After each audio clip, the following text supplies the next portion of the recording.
ageism and racism and sexism exist in the world, it has nothing to do with me.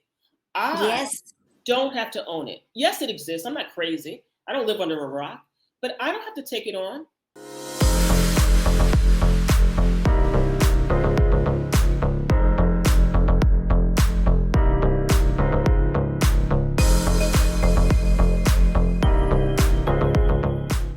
Hey, girlfriends, and welcome to another episode of Tracy Gold Show. Today, we are talking about what are we taking on? What are we allowing people to speak over us? Or what are people speaking over us and we're allowing to penetrate into our deep being so that it affects who we are and how we act in the world? I would love to have this conversation. It's a very deep conversation, and it's going to be one that's pretty honest and pretty transparent. And so if you're up for that, then hold on, because I have an amazing guest in the room. Valerie is oh man, what can I say? Besides the fact that she's just one of the most dynamic women I have met in a while, which is saying a lot because I've met many of them. She also is a coach. She's an empowerment woman. She's all about helping people, specifically women over 50, to go to the different levels that they want to reach to in their lives, both professionally and personally. So Valerie, thank you so much for coming on the show. I'm super excited to hear your take on the topic for today. Oh, well, thank you so much, Tracy, for this opportunity. It's just wonderful to connect and to share with like-minded folk. Yeah, thank you so much, Val. So tell me, before we get into what we take on, because I think this is such an important conversation around, when people speak things over us. We were talking about before we started recording, when somebody speaks something over us, it's either a positive or it's a negative. But what we do with it is either what makes it take root inside of ourselves, or what goes, that's not for me. I'm not taking that on. So before we get into that real nitty gritty on that conversation, I would love to hear a little bit about you and your story. Yes. So, well, let me always start my talks by saying I'm blessed and I'm just grateful. I really stand inside of gratitude because I've had a really and continue to have an amazing career. And so most of my career has been formed through my relationships and networking and connecting with others. And so, I've had the opportunity to work in starting my career in substance abuse treatment and then moving to academia. And my full-time job actually is in academia, where I work as a assistant director of student affairs. And the thing that was great about that particular opportunity is that I got it through a colleague at the age of 56. Now, often folks, fret about what opportunities might present themselves, particularly as we age. And that was a wonderful door that was open to me when I was 56, a newly created position. So I'm the first person to hold that position. And then I got promoted a year and a half later, and that was newly created. So my story is really grounded on creating a life you love. And through developing, strong relationships over time, we just don't know what's possible. And so that's part of the conversation I have in my business, where I coach women in the 50 plus age range to really, don't give up on your dreams. Don't, fulfill your purpose, passion, using wisdom as a superpower to navigate your life, so I'm all about the possibility of life getting better and better as we age.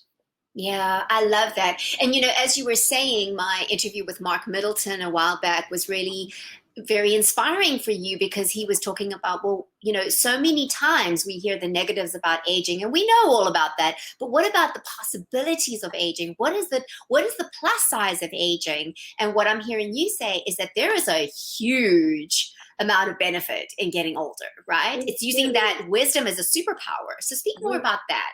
Yeah, well, I equate wisdom, when I talk about wisdom to folks, I equate it to having, knowing a second language or being multilingual. Folks who are multilingual, they take it for granted. It's not like they don't see it as the gift that it is always, because that's just who they are. And for women, I think as we age, we take our wisdom for granted. And we just know, like, as we age, you start a job, you know how to deal with the politics of an office. As we age, we move we move into a mentorship role. You know, we know how to navigate that environment. We don't get caught up in the small stuff, the BS that used to bother us. We don't take as much personally. Someone doesn't Yes. speak to us one day, they speak to us the next day. No big deal. We don't think it's us. Sure. They're clearly having a bad day. So Yeah. I love that. I know it's not me, so it must be you. But Yes. we don't pay too much attention to those things because those things are really not important. We're there to do our job and to do it well and to be of service. And so reminding women that we are in a really great position. The marketable skills that we possess transcend the skills, the technical skills. Yeah. The marketable skills about just knowing how to get along with folk, knowing how to anticipate people's needs, knowing how to, I say play the politics, but we really get that. If you're working, it's not about resisting politics. Life is about politics. And it's not something that we need to be afraid of or talk badly about. We just know how to make it work.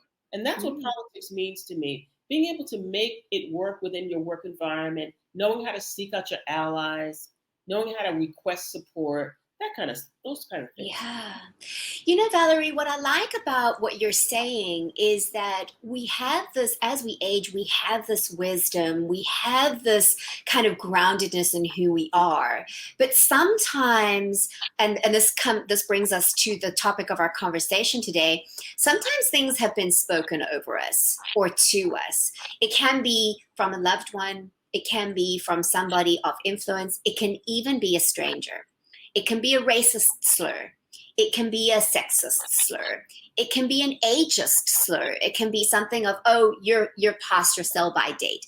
I mean, I've heard a lot of those things. I've even had comments on, I have a YouTube channel, and people can get really nasty on YouTube channels and like, oh, a woman over 40 shouldn't have long hair. I'm like, who says? I mean, like the crazy things, but sometimes it's hard to shake those things. Sometimes they penetrate and they kind of become our identity. How do you handle those things? Well, I am all about ensuring that personally that I am surrounded by people who are empowering, who are loving, who are open, and who don't necessarily play by the rules. Right. Yes. So I've really learned over time. Rules are made up any daggone way. We can make our own rules. They're not etched in stone. So I think one thing for me is ensuring that being mindful of who's in my circle. Yes. Being mindful of the messages that I'm taking in, and so that for me makes a big difference. And I think as we age, there is something about taking on being brave and taking on being courageous, but realizing, and that's wisdom, that many of these rules are made up. Yeah. And that we can create our own realities. And as I Yeah. said to you, this is a bold statement, but I mean, you got where I was coming from. That ageism and racism and sexism exist in the world. It has nothing to do with me. I Yes. don't have to own it. Yes, it exists. I'm not crazy. I don't live under a rock, but I don't have to take it on. If it exists in the Mm. world, it's there. I'm going to live my life and still go for the things that I want, still fulfill on the dreams that I have, still be as vibrant as I possibly can. I mean, one rule, it is after Labor Day. So like wearing an outfit like this, it's still a summery thing, but so-called Oh, I love it. I'm like, wear it, girlfriend. hey. So we do what we want, Mm. we create our own rules and we live our lives fully. And we think Yeah. about how much time we spent playing by the rules Yes. and what was the impact, Yeah. and then what more can we do? We still have a life to live. What more can we accomplish while we're on the planet, and how are we going to get it? Valerie, I remember a very important time in my life in my young adult years when I was desperately trying to play by the rules. rules. My whole life I had been done that. I was the oldest child, I was the good child, as the one that always wanted to be seen as perfect and acceptable. And I finally realized one day, I was like, this isn't working. I was like, this is really not working. A, I'm not getting the approval that I'm after. B, I still don't feel like I'm who I am. And C, I'm certainly not going where I want to go. And I decided I was going to stop with that. I was done with that. I was done with playing by those rules. And it's interesting for me because as I've grown into myself and become more clear, I can be pretty intense if I feel like people are trying to impose rules on me that don't work for me. And listen, I believe in authority. I believe in, obeying the law, and doing all. So it's not just to rebel for the sake of rebelling, but to really question those things, to question when somebody is trying to put something on me that doesn't feel right for me, that doesn't work for me, that doesn't feel like it's in integrity with who I am. Right. Can you share an example of when people have tried to put something on you that wasn't yours and you were able to shag it off? Or are you able to give us an example of when you really struggled to let that thing go that was spoken over you? Well, I'll tell you one thing that comes to mind, and that is this rule around you shouldn't leave a job unless you have a job. Right? I was in a situation where I was working for a company and it was killing me. It was sapping every single bit of strength. My spirit I was just really not feeling good about myself. And frankly, it was a position I took for the money. I wasn't really concerned about the job itself. It was more of an administrative position. It was over my head and the environment was oppressive. And I got to a point where I was like, I got to get out of here. I know if you've ever had a job that brought you to your knees, and this job brought me to my knees, praying to God, Lord, please get me out of here. I was like, I got to go.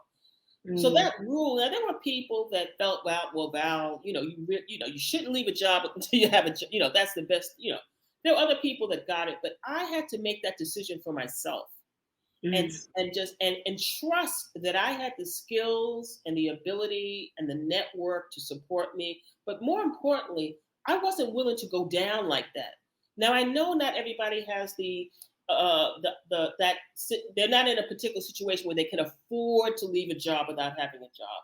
But I had it, and I did, and I loved the job, and I worked something out. I negotiated a part-time gig, and then I got the job, my full-time job at Hunter. But I think that was one of the rules, and I'm someone who, like, my background is working as a career coach. I've done a lot of work around career guidance.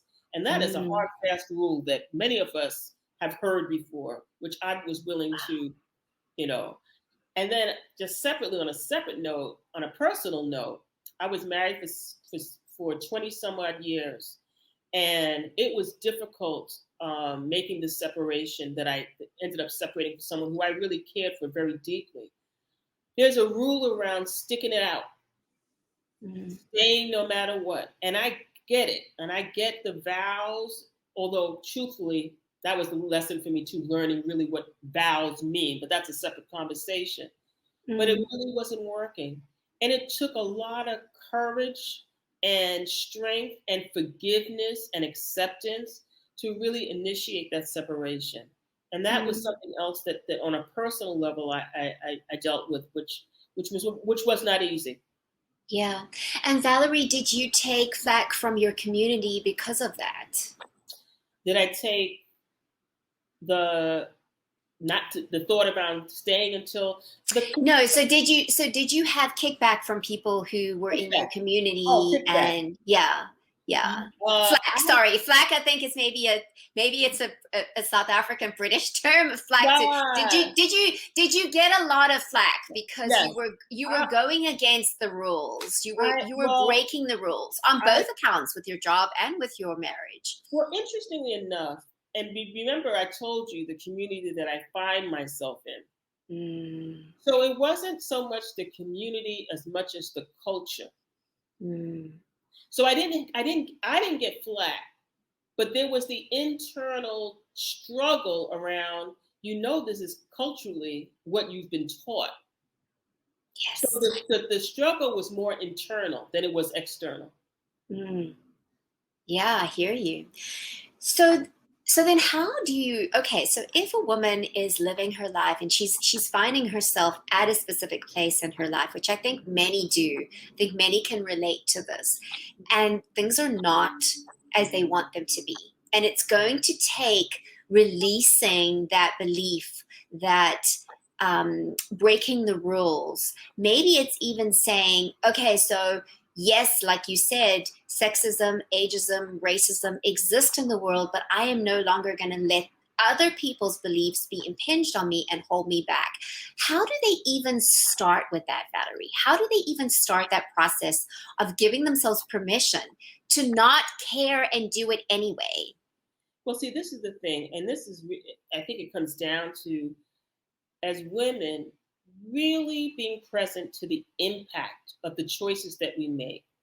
Really asking ourselves, how is this choice impacting my life? Do I believe I deserve to be happy, to live a life that's joyful, to be free? Because some of us don't believe that we deserve that.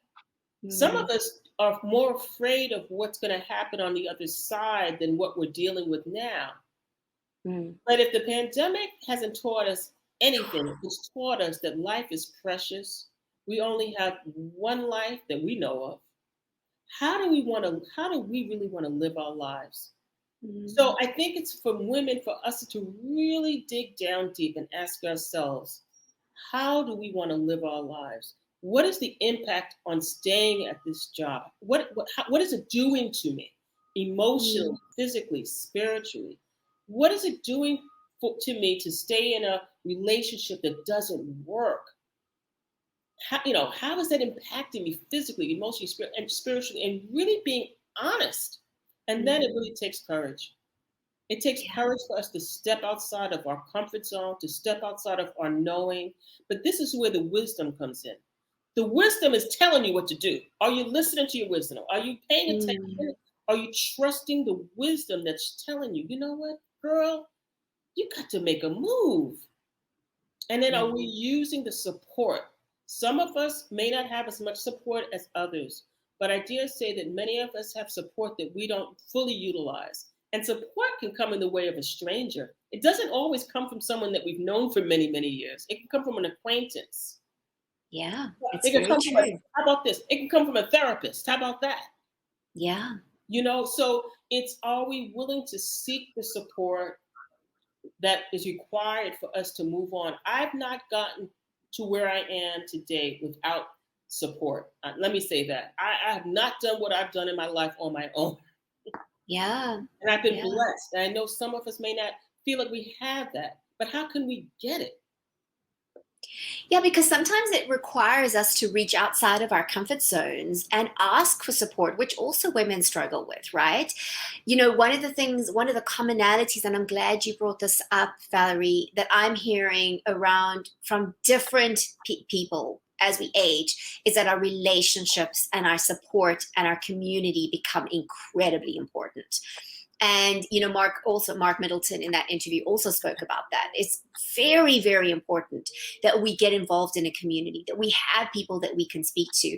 And I think this in a way is also community for women. So many women feel, as they're aging towards 50 or over 50, 60 and beyond, that they're alone and that they're the only ones who feel this way, and it just isn't true. And again, that's again one of those things, that what are the lies that we're believing about ourselves? What are the lies that we're allowing to hold us back from living our true and fulfilled and thriving lives? And if those things aren't working for you, then like you say, you have to take the courage to let them go and act against them until it Right. feels right. Right? Exactly. Because one of the things I've realized, Valerie, which I'd love for you to speak to, is that one of the things I've realized is that when I've started to change, it often feels very uncomfortable. And we think that it's going to be this wonderful experience and we're going to suddenly know ourselves and like the voices are going to go, whoa, it's going to come out of the sky and we're going to love it. Well, sometimes it feels really, really uncomfortable because we're rewiring our brain. We're changing our minds about something. We're pushing ourselves to go into a new reality, to create a new reality. Can you, and I know that you have a clinical background, can you speak a little bit about that either from a clinical perspective or from a personal perspective? I think from a personal perspective, that discomfort in change, we all know that it creates, lots of it's a new dimension of our lives. Yes. What I'd like to speak to is that has you're alive. Yes. So it can be uncomfortable when you're making change, but once again, it's an opportunity to take a look at what was my life like before this change occurred. What was I experiencing then? Because guess what? Half the time we were numbed out. You were numb. Many of us were going through life automatic pilot, detached, just not even fully engaged in our lives. So when the change occurs, all of a sudden now we're on the court. We're no longer in the stands, and it's uncomfortable because we're taking a more active role in our lives. And that's where some of that discomfort comes in. So I would equate with the discomfort with being alive. We're feeling again, and that's a new muscle that we're working. Yeah. The feeling muscle. Yeah, that's very true, Valerie, because I think, also if you base the we have lived longer, right? So we have probably been in patterns for a very long time. And if we look back, like how great has it been really? It's the kind of the devil you know versus the devil you don't. And that comfort zone is often so comfortable, but is it really helping us to thrive? And if the answer is no, then it begs the question, is it time to reassess? Is it time to relook at that? And what the myth that we will fight is that it's too late to make a change. That's what happens. Yes. So that giving up the myth that it's too late, you've put too much time in this job, you've put too much time in this relationship, may already made this investment. It's not worth it to change at this point. That's what we struggle against, and we don't often look at, how am I really living? How is it really impacting me? Do I feel fulfilled? Do I feel vibrant? Do I feel? Do I feel? Yes. Am I just resigned? And because you don't even know when you're resigned. Yeah. Because you're just, like, as I said, numbed out. So it's really fighting against that message that it's too late to change. Valerie, I think that's very powerful, because if we really look at it, if we look at the numbers, if we're in our midlife, if we're in the 50s, so I'm 47, I still have a lot of years to live, hopefully, if I'm healthy and I continue to live. But that's a lot of years to feel like it's too late for something. Listen, I mean, I have still half my life ahead of me. And even if I die tomorrow, am I living fully? Am I living my fullest life for the years that I have? Exactly. That's it. How about this? Am I living my full life now? Yes. That, you're 47, I'm 60. Yeah. It's all relative, but am I living? Because I don't know what's going to happen tomorrow. All I have is right now. Am I feeling fulfilled in the moment? That's the question. Yes. Yeah, am I feeling fulfilled in the moment? And so, Valerie, what do you think? Okay, so we've touched on the age thing. We've touched on the rules that we break. What are some of the other kind of things that people speak over us that you think hold us back?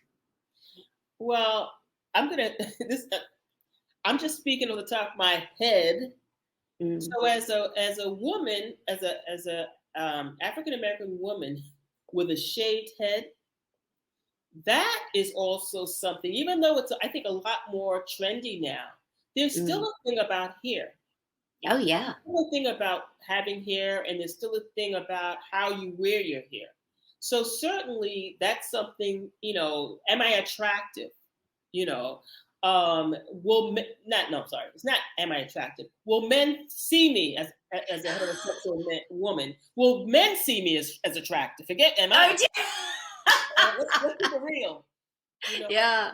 so I Yeah. mean that's something that I definitely I had female pattern baldness runs in my family. So my hair was starting to thin out. And then one day my brother who relocated to the UK came to the States. He shaved head. He had his razor. He just shaved my head. And that I didn't realize the statement that it was going to make. I posted on Facebook when I shaved my head, and people, it was like really, I got a lot of encouragement. But I also Mm, know that in the background, there is this, you're not feminine, it's not feminine, mm. that thing still exists. And in the Black community, there's still a thing around hair.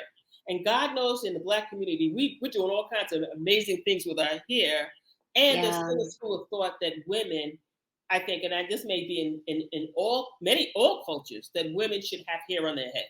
you know. Yes. So Yes. that's certainly something that I definitely have encountered with just my presentation.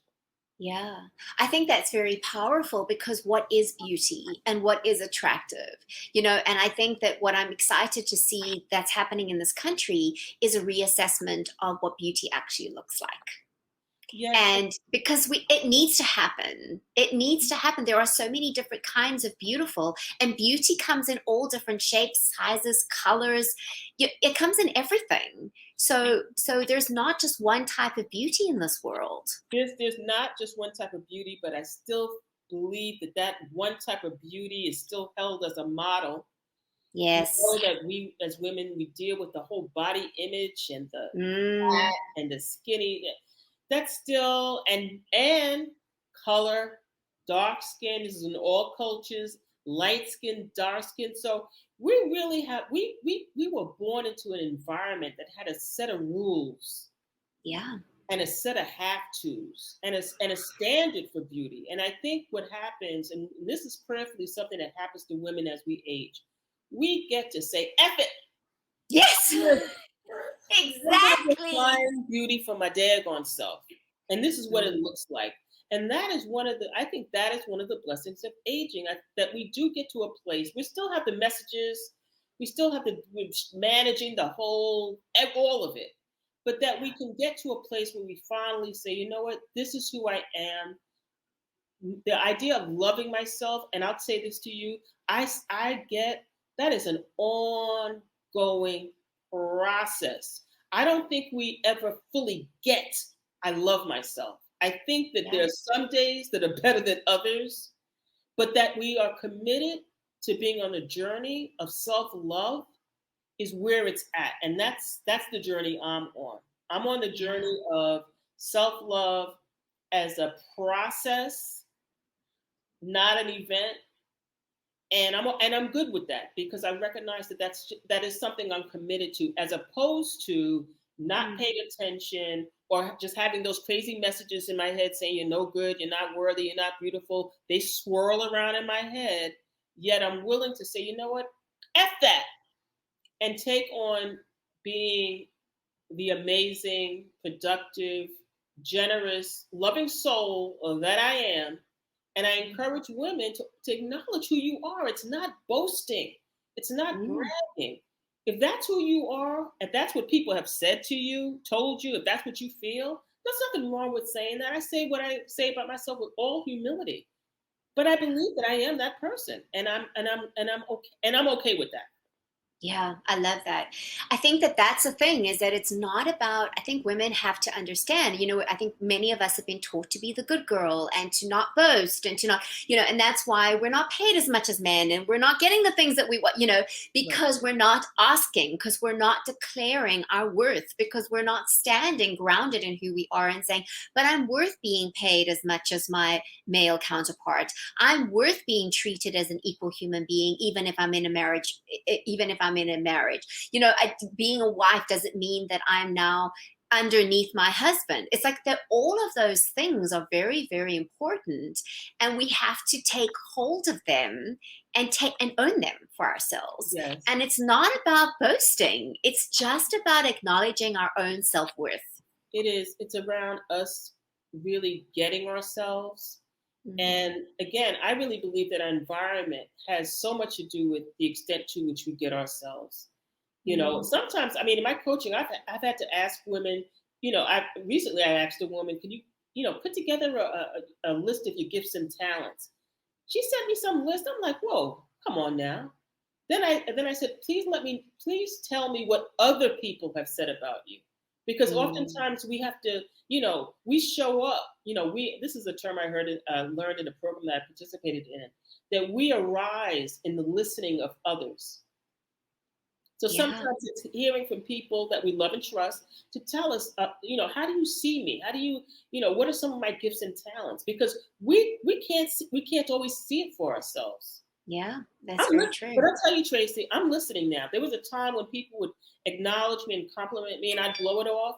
Not blow it off as in disrespect, but I wouldn't take it in. I wouldn't let it sit. Now I'm letting it sit. I'm letting it sit, and I'm taking it in, and I'm acknowledging it for myself. And I think for women, that's another thing. Someone compliments you on a dress. You're like, oh, this old thing, I paid $5 or $10. Can you just say thank you?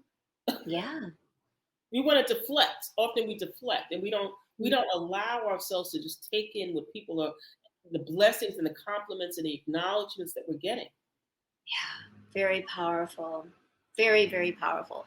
Valerie, I feel like we could talk all day. I feel like there's more to this. I think we're going to have you on the show again to have more conversations around this. So thank you just so much for sharing, both from your personal experience and also from, because you coach so many different women, and so you're speaking from the experiences that you've had from a professional perspective as well.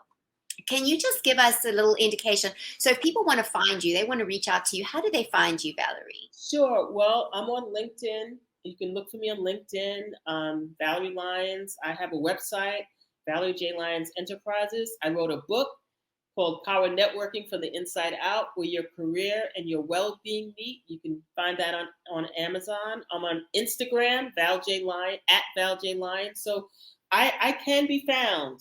You can be found everywhere. So I will be putting your Instagram handle up on the screen, and then also the details to your website in the description box below for those who have a description box, because this goes on a whole bunch of different platforms. So not all platforms have that, but then you can just contact her directly, and also just on Instagram. Instagram is a great way to connect with people. Yes, it is. And, Tracy, I just want to say, like, we're having this conversation because I reached out to you on LinkedIn. So I just encourage your viewers, women, men, just feel free to take a risk and reach out to people that you admire. I admire Tracy greatly. Reach out to people who you want to connect with, because you never know. This interview was born out of a LinkedIn comment. So I just want to let people know that. Yes, absolutely. Thank you so much for that, Valerie. And for those of you who are watching for the first time, keep watching, because we have amazing interviews with inspiring women who are going to help you and inspire you to live your best life regardless of your age. And so if you want to stay in touch with us, feel free to do so. The best way to do that is to go onto tracygoldshow.com, TRACY, gold is in the color, show.com. And there will be a pop-up within the first few seconds that you arrive on our website, and it will give you the option to sign up for the insiders list, and you will get a weekly newsletter with all of our replays and the fun things that we have coming up. Don't worry, we're not going to spam you and bombard you. It's just a weekly newsletter. So thank you so much for watching. Valerie, thank you again for being on the show. I feel so inspired. I feel like I'm ready to reconsider any rule that I might have thought I need to follow and decide whether I want to still follow it or go, F that. Thank you, Tracy. Thank you so much. Take care. Bye-bye.